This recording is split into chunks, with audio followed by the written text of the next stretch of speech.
नमस्कार. जय महाराष्ट्र. दरम्यान लोकसभा निवडणुकीची आचारसंहिता लवकरच लागण्याची शक्यता आहे. या पार्श्वभूमीवर भाजप काँग्रेसने उमेदवारांची यादी जाहीर केली आहे. यामध्ये भाजपाने महाराष्ट्रातील 20 उमेदवारांची यादी जाहीर केली आहे. मात्र महाविकास आघाडीच्या जागावाटपाचा तिढा अद्याप सुटलेला नाही. तर दुसरीकडे महायुतीमधील राष्ट्रवादी काँग्रेस, अजित पवार गट आणि शिवसेना शिंदे गटाची उमेदवारांची यादी बाकी आहे. महायुतीमधील कोणत्याही वाद नसलेल्या जागा भाजपकडून जाहीर करण्यात आल्या आहेत. आता शिवसेना शिंदे गटाची यादी रविवारी किंवा सोमवारी जाहीर होण्याची शक्यता आहे. या पार्श्वभूमीवर शिवसेना प्रवक्ते संजय शिरसाट यांनी मोठे भाष्य केले आहे. शिवसेना शिंदे गटाची उमेदवारांची यादी सोमवारपर्यंत जाहीर करण्यात येणार असल्याचे आमदार संजय शिरसाट यांनी सांगितले आहे. याबरोबरच आघाडीने युतीबाबत भाष्य करत महाराष्ट्राच्या राजकारणात पुन्हा एकदा मोठ्या घडामोडी घडण्याचे संकेत त्यांनी दिले आहेत. दरम्यान ते पत्रकार परिषदेत बोलत होते. लोकसभा निवडणुकीत रासपचे नेते महादेव जानकर यांना एक जागा देण्याचे आश्वासन शरद पवार यांनी दिले असल्याची माहिती महादेव जानकर यांनीच दिली होती. यावर संजय शिरसाट म्हणाले, शरद पवारांच्या भेटीला अनेक जण जात आहेत. महादेव जानकर देखील जातील. त्यांना आमच्या शुभेच्छा आहेत. मात्र येत्या 2 दिवसात येणाऱ्यांची संख्या जर पाहिली तर आश्चर्य वाटल्याशिवाय राहणार नाही.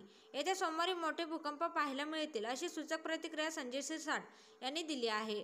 दरम्यान MIM महाराष्ट्रात लोकसभेच्या 6 जागा लढवण्याची शक्यता आहे. याबाबत छत्रपती संभाजीनगरचे खासदार इम्तियाज जलील यांनी तसे संकेत देखील दिलेले आहेत. याबरोबरच खासदार इम्तियाज जलील त्यांनी त्यांचा प्रचार देखील सुरू केला असून 2024ची लोकसभा निवडणूक जिंकणार असा दावा ते करत आहेत. यावर शिवसेना प्रवक्ते संजय शिरसाट म्हणाले, प्रत्येक उमेदवार आपल्या शैलीत प्रचार करत असतो, पण यावेळी छत्रपती संभाजीनगरमध्ये MIM नावाला उरणार नाही एवढे निश्चित आहे. दरम्यान लोकसभा निवडणुकीच्या अनुषंगाने वंचित बहुजन आघाडी आणि महाविकास आघाडीची युती होणार असल्याची चर्चा सुरू आहे. या संदर्भात वंचित बहुजन आघाडी आणि महाविकास आघाडीच्या नेत्यांमध्ये बैठका देखील पार पडत आहेत. तर महाविकास आघाडीने वंचितसाठी 4 जागा देण्याचे मान्य केले आहे. याबाबत शिवसेना प्रवक्ते संजय शिरसाट यांनी मोठे विधान केले आहे.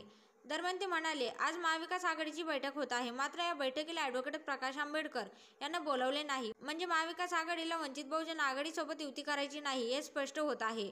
या आघाडीची सुरुवातच बिघाडीची आहे, असे संजय शिरसाट म्हणाले आहेत. मात्र त्यांच्या या दाव्यामुळे आता पुढे काय घडणार हे पाहणं महत्त्वाचं ठरणार आहे.